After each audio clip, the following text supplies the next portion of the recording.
los ojos del mundo miran las elecciones, fundamentalmente también Argentina, con un gobierno de Javier Milei que está muy, pero muy expectante de lo que puede llegar a ser, por ejemplo, una victoria de Donald Trump, digo, las elecciones de Estados Unidos, porque allí ha puesto, ¿no?, mucho en cuanto a lo económico, fundamentalmente, pero también dentro de un organigrama que tiene que ver con política internacional, con posicionamientos en distintos temas y demás, obviamente mucho más cercano y avalando y apoyando a Donald Trump que a Kamala Harris, el gobierno argentino. Por eso no pasa desapercibida. Daniel Montoya, allí te tenemos en Estados Unidos directamente. ¿Dónde te encontrás, Dani? ¿Cómo te va? Buenos días.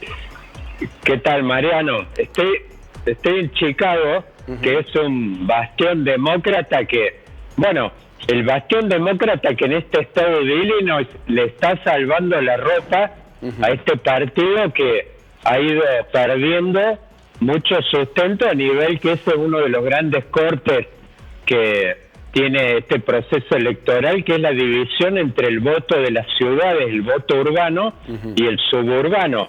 En los últimos años, las dos últimas elecciones, Trump ha ganado en unidades que no existen en Argentina, en realidad los condados, que son como una regionalización de municipios, que Trump se los ha ido ganando el Partido Demócrata, y bueno, ese es como uno de los grandes cortes.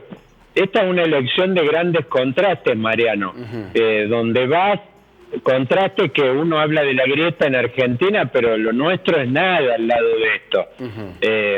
Por donde lo veas, vengo de estar como 2 semanas en Detroit, sí, que es una ciudad que los contrastes que ves son impresionantes. El 73% de la población que es negra, y uno ve en ciertas actividades que se desarrollan. El otro día estaba en la entrada de un partido de béisbol donde no veía una persona que no fuera blanca. Entonces, vos lo ves eso en acción, donde te muevas. Esta es una elección de contrastes: blancos versus negros, urbano versus suburbano, y después, por supuesto, los dos pilares por ahí que están detrás de la fortaleza de cada uno de los candidatos, que detrás de Trump, la economía, una economía que se ha hecho muy difícil para la gente y para el hombre de a pie, versus esta fortaleza que tiene el Partido Demócrata. Y por eso no te mencioné de casualidad el tema de la población negra, claro, que es donde el Partido Demócrata ha tenido tradicionalmente un de 9-1, de 8-2 en la proporción, y eso es lo que también ha ido perdiendo por ahí entusiasmo de esa base electoral. Y lo que ven con mucha preocupación los demócratas es que una franja que es más bien sub-30 de jóvenes de raza negra les entusiasma la candidatura de Trump también. Dani, te consulto cómo está hoy por hoy las elecciones aquí a Argentina. Bueno, llega que en algún caso hay una leve ventaja para Trump, otro para Harris, que hay un empate técnico, que hay algunos estados que son absolutamente claves. ¿Cómo está el panorama allí? No falta tanto, ¿no?, para que se termine de votar y ese supermartes. Yo creo que es importante, hay que vivir la ansiedad de ese aspecto, porque justamente donde estoy son los 3 estados decisivos en ese proceso electoral, que son Michigan, Wisconsin y Pensilvania, que son estados donde las 2 últimas elecciones ganó Trump en 2016 por un promedio de 0,5% en los 3, y después Biden la recuperó por un promedio de 1,5%, o sea, por debajo del margen de error de las encuestas. Entonces, es un proceso donde hasta el último momento gastar la moneda en el aire, más allá de que uno ve de que si uno tiene que pensar, y es difícil, a veces las encuestas en esto no es por manipulación, sino simplemente, por eso yo te hablaba del voto suburbano de Trump. A las encuestas les cuesta mucho captar esa base electoral que por ahí viene de los estados o de la América profunda, de pequeños municipios o condados donde donde son granjeros en su mayoría, y bueno, ahí las encuestas les cuesta mucho por ahí estimar con la fiabilidad que lo hacen en las ciudades. Dani, lo que no es difícil es evaluar cómo está jugado el gobierno argentino en estas elecciones, ¿no? Digo, el posicionamiento del gobierno argentino es absolutamente muy claro a favor de Donald Trump. Sí, es un triple pleno que viene Milei jugando hace tiempo.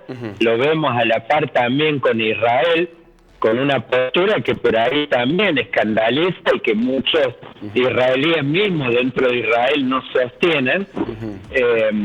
Es una apuesta muy fuerte que está haciendo a los republicanos y esta victoria de Trump, donde yo creo que la cuestión financiera es una parte, la otra creo que tiene que ver con este módulo, este componente que tiene el mileísmo, que es este tema de la batalla cultural, que es un eje internacional, que Trump es un polo importante, pero también hay otros polos en Europa, y donde vemos permanentemente que están apoyando sobre temas que uno ve acá todo el tiempo. El tema del socialismo, el comunismo, Venezuela, el tema de la protección de la vida, y toda una cantidad de temas en la agenda que por ahí no sé cuánto gravitan en la decisión electoral final, pero sí ahí hay una afinidad total. No por ahí tanto en temas económicos, Mariano, porque vemos que Trump sostiene posturas de tipo proteccionista,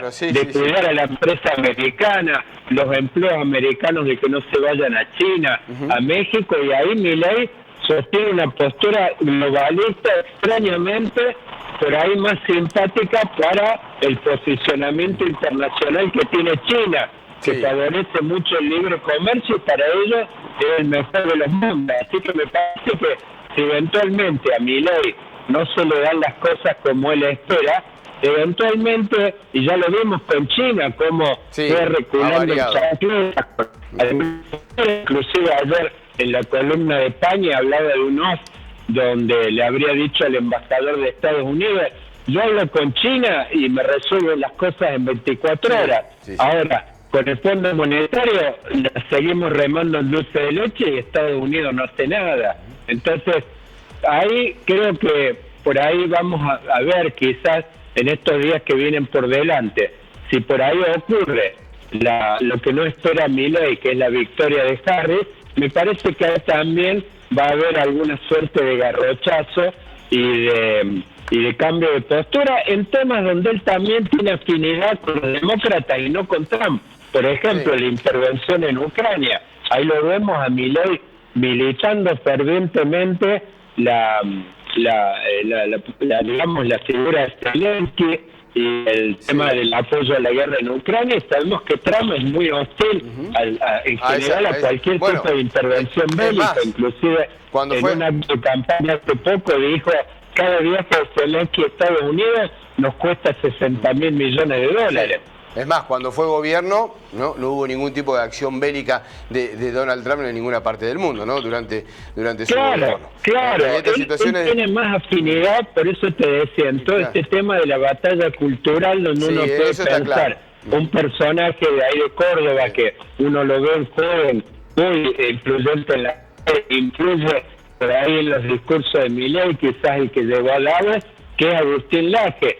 Todo eso que predican a nivel de batalla cultural está más en la zona de simpatía, y donde uno puede pensar en este eje de protección de la vida, con Giorgia Meloni, posturas afines a Le Pen, pero ya cuando uno habla de economía eso ya y ya las posturas se abren y me parece que no son demasiado afines. Dani, muchísimas gracias por el contacto. Allí te robamos un minutito de este trabajo que estás haciendo en Estados Unidos, allí más precisamente en Detroit. Muchas gracias. Te queríamos tener presente aquí en Telediario Federal y dejamos el contacto para cuando regreses al país. Un abrazo, Dani. Cuentan conmigo, voy a estar hasta después de las elecciones, así que seguramente haremos una evaluación del proceso ya una vez que estén contándose los votos. Un abrazo fuerte. Hasta luego. Abrazo.